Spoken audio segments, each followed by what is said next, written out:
Truck drivers, this non-domiciled CDL deal that's happening right now is something that you need to know about. Thousands of non-domiciled CDL drivers can be stripped of their CDLs overnight. If you hold a non-domiciled CDL, or if the company that you work for hires drivers that have non-domiciled CDLs, this does affect you, so you're going to want to watch this video. This is not clickbait. The FMCSA recently dropped an emergency rule about non-domiciled CDLs, in states like California, Texas, and Oregon are already shutting down CDL issuance. So stick with me, because I'm going to explain what this means, why it matters, and what you should do right now. If you're new here, my name is Cole. I'm a state DOT cop, and I make videos every single week about DOT compliance, trucking compliance, and tips to help you stay squared away, to help you minimize violations, and just help you stay rolling. So make sure you hit that subscribe button so you don't get left behind. Let's dive in. So here's the deal. The U.S. Department of Transportation and FMCSA just issued an interim final rule targeting non-domiciled CDLs and CLPs. So what does this mean? What exactly is a non-domiciled CDL? A non-domiciled CDL is a commercial license issued by a U.S. state to someone who isn't domiciled in the U.S., often foreign drivers here on work visas. And the results from the audit that took place on many non-domiciled CDL drivers in California were not looking that great. FMCSA found that over 25% of non-domiciled CDLs issued in California were actually improperly issued, and many licenses were extended years past drivers' legal presence in the U.S. You can see how that can become problematic for some people. And to make matters crazier, FMCSA tied several fatal crashes this year to drivers holding these improperly issued CDLs. So DOT pretty much said enough is enough. They dropped an emergency rule effective immediately. No grace period, no waiting until 2026. States must comply immediately. Now you might be asking, so what actually changed? Well, here's the breakdown. Employment-based visa requirements. So before, you could sometimes use an employment authorization document, an EAD, to get a non-domiciled CDL. Now that's gone. You can no longer do that. Now you must have a valid employment-based visa, and there's no exceptions to that rule. Another thing that changed are the SAVE system checks. States now have to run drivers' immigration status through the SAVE database. And SAVE stands for the Federal Systematic Alien Verification for Entitlements. And if a driver doesn't clear SAVE, then they don't get a license. Another thing that changed are expiration rules. Really pay attention to this. Your CDL or CLP will now expire on the same date as the I-94 immigration document, or within 1 year, whichever comes first. So in other words, if your visa is only valid for 6 months, then your CDL is only valid for 6 months. Another massive change that you need to know about is that there will only be in-person renewals. No more doing everything online behind a computer screen. So no more online renewals, and no more automatic extensions for non-domiciled CDL holders. You have to go into the DMV every single time now in person with your documents in hand, good to go. And another big change I want to talk about is document retention. States are required to keep your documentation on file for at least 2 years. And that means FMCSA can pretty much go back and audit to see if that state issued your CDL legally. And until states get their processes in line, FMCSA pretty much told them to pause immediately until they get everything squared away. And when I say pause, I mean pause issuance of non-domiciled CDLs. That means no issuing, no renewing, no upgrading, no transferring, period. Now here's the scary part. FMCSA estimates that around 200,000 drivers in the US currently hold non-domiciled CDLs or permits. And they believe that the majority, maybe as many as 194,000 of them, won't even qualify under the new rules. That is a massive number. That means trucks parked, loads delayed, and a ton of careers risked. So let's talk about what states are already pulling the plug. First up, we got California. California has been called out by name. Like we talked about earlier, FMCSA found that over 25% of non-domiciled CDLs issued in California were issued improperly. And California DMV has already stopped issuing them. And here's the kicker. If California or other states do not comply, they can lose up to $160 million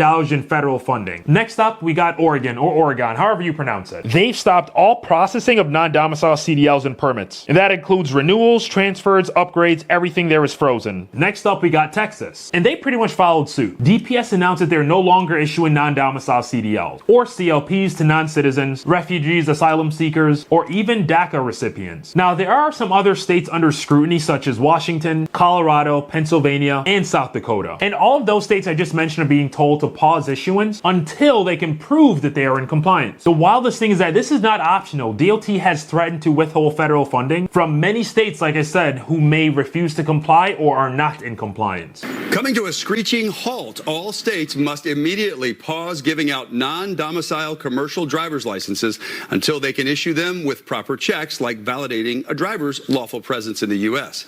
Transportation Secretary Sean Duffy putting 6 states, including Washington, on notice to comply with these new rules or else. The process for issuing these licenses is absolutely 100% broken. It has become a threat to public safety. The Transportation Department will immediately tighten up the requirements for non-citizens trying to get special licenses to operate large or heavy vehicles in the U.S. Under the new rules, non-citizens will not be eligible for a commercial driver's license or CDL unless they get a costly employment-based visa and undergo mandatory federal immigration status checks. Get into compliance now, or we'll pull funding and we'll force you into compliance. Nowhere in the country have we found a more egregious licensing situation than in the state of California. If California doesn't come up with a plan to comply in 30 days, the Trump administration is threatening to withhold federal highway funds starting at $160 million. So who's in the hot seat here? If you're a non-US citizen working here on a visa and you got your CDL with an EAD instead of a visa, you're affected. If your CDL was issued for longer than your I-94 document was valid, then you're affected. If you're due for renewal soon and you don't meet the criteria, you're affected. I mean, who is not affected? Let's talk about that. Drivers from Canada or Mexico operating under reciprocity agreements, not affected. Of course, if you're a US resident with a regular domicile CDL, this does not apply to you. But here's a problem. Carriers need to audit their driver files now, because even if one of their drivers is now suddenly not compliant, they might be looking at insurance cancellations, CSA score hits, and possibly being stuck on the side of the road with sidelined equipment. So I got a quick question for y'all. Do y'all think it's fair that DOT can pull possibly over 200,000 CDLs overnight? Let me know what you think about the whole thing down in the comments, because many people think it's good and it's all about safety, and some people have been saying that it's about government overreach. So I just want to know how you all are feeling about it. This whole situation matters for three very big reasons. For drivers, you could lose your license or get downgraded. That means no paycheck, no load, no livelihood. 2, for carriers, this really matters. If you employ non-domiciled CDL drivers, it's showing that your liability now skyrockets, and carriers can be accused of knowingly hiring unqualified drivers. And 3, for the industry, removing potentially 200,000 drivers in a market that's already struggling with capacity can create supply chain ripple effects. Now, this is all about public safety. It can just be tough on the drivers that have been doing the right thing, and it may feel like a rug pull for some people. What can you do right now to help your situation or make sure that you're in compliance? Let's talk about that. If you're a driver holding a non-domiciled CDL, here's what you need to do. Double check your visa type and see does it qualify underneath the new rule. Check your I-94 expiration date, because that's your new CDL expiration date. Another tip is to be prepared to renew at your DMV in person, so have all your documents good to go. Oh, and if you're a carrier, you got some homework too, but don't worry, because I'm going to tell you a few things. As tough as it may be, it's a good idea to audit your driver files. Then pretty much look to see if you have any non-domiciled CDL holders, and just reach out and make sure that they're in compliance before they go for their next load. And everybody needs to stay plugged in. This is an interim final rule, which means FMCSA can basically tweak this, but it's already in effect. So with all that being said in this video, now I want to hear from you. Do you or someone you know hold a non-domiciled CDL? And what's your take on this new ruling? Drop it down in the comments. If this video gave you clarity, value, and understanding, go ahead and hit that subscribe button, like the video, and share this with all other drivers so that they can stay in the know. And as always, stay safe, keep rolling.